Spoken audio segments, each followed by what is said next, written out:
Reiki bermaksud universal life force energy, tenaga alam semesta yang hidup. Jadi bila tenaga alam semesta yang hidup tu, diri kita ni kita beri saluran kepada tenaga Reiki tu datang, dan kita pancarkan tenaga tu keluar. Bila pancar tenaga tu keluar, kita tak tahu kita nak pancarkan itu untuk tujuan apa. Dia kata untuk kesihatan, untuk kekayaan. Kita boleh reikikan kepada perniagaan kita. Kita boleh reikikan kepada lambang perniagaan kita, kepada nama syarikat kita, kepada logo syarikat kita, kepada kedai kita, kepada pejabat kita, kepada bisnes kita. Boleh digunakan juga untuk tu, dan juga untuk kesejahteraan, untuk kebahagiaan pun boleh juga. Kita boleh reikikan kita kepada pasangan kita dengan niat untuk keharmonian. Dalam ilmu kebatinan, mengimani roh dalam diri manusia adalah sebahagian serpihan dari zat sumber yang satu. Ia dipercayai cahaya murni yang memiliki kuasa penyembuhan yang boleh disalurkan melalui latihan-latihan tertentu. Rawatan penyembuhan melalui konsep tenaga dalaman sudah lama ada sebelum konsep Reiki disistematikkan. Rawatan melalui tenaga dalaman ini telah ada dalam pengamalan Qigong yang jauh lebih awal sebelum Reiki. Malah di barat, melalui mesmerism juga telah mengamalkan konsep rawatan kebatinan tersebut. Melalui konsep yang sama, Reiki disistematikkan oleh Sami Buddha dari Jepun bernama Mikao Usui. Manakala versi lain juga telah dikembangkan oleh individu Jepun yang lain seperti konsep Johre dan juga Mahikari. Asasnya sama, iaitu mempercayai wujud hubungan kuasa dalam diri seseorang dengan tenaga alam kosmik. Untuk memperolehi Reiki, seseorang itu hendaklah melakukan meditasi.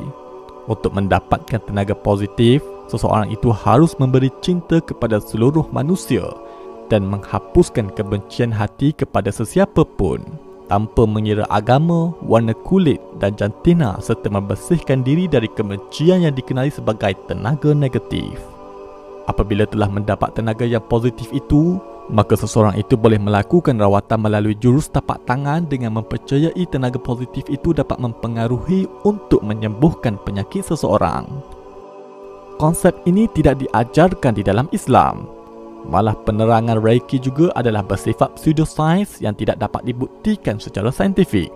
Walaupun terdapat sebahagian Muslim yang mengamalkan Reiki ini berhujahkan dalil dalam sebuah hadis apabila Utsman bin Abu al-Ash al-Thaqafi mengadu kepada Rasulullah ada sesuatu yang sakit di tubuhnya sejak sebelum dia masuk Islam lagi. Maka Rasulullah mengajarkan doa sambil memerintahkan dengan meletakkan tangan di bahagian yang sakit pada badannya dengan menyebut bismillah sebanyak 3 kali. A'udzubillahi wa qudratihi min syarri ma ajidu wa uhadzir sebanyak 7 kali. Pengamal Reiki di kalangan Muslim mengatakan hadis ini adalah bukti Nabi Muhammad juga menganjurkan cara rawatan Reiki dengan meletakkan tangan di tempat yang sakit. Akan tetapi penghujahan ini ada beberapa perkara yang perlu diteliti. Pertama, Nabi Muhammad tidak mengajarkan konsep monism pantheism untuk menerangkan bahawa tenaga positif itu dapat disalurkan melalui universe. Seperti akidah pengamal Reiki percaya kepada konsep tenaga kosmik. Ia adalah dari amalan kepercayaan kebatinan dan bukan daripada ajaran wahyu daripada Allah Subhanahu Wa Taala. Kedua, dalam sunnah yang diajarkan oleh Nabi Muhammad adalah berdoa kepada Allah untuk menghindari keburukan, bukan bermeditasi untuk salurkan tenaga positif seperti kepercayaan Reiki. Ketiga, meletakkan tangan di tempat sakit dalam hadis ini merupakan isyarat dan tanda kesungguhan untuk berdoa kepada Allah agar sakit tersebut disembuhkan, dan ia bukan beriktikad bahawa dari tangan itu mengalirnya tenaga positif untuk menyembuhkan penyakit tersebut. Syekh Asim Al-Hakim pernah ditanya berkenaan amalan Reiki.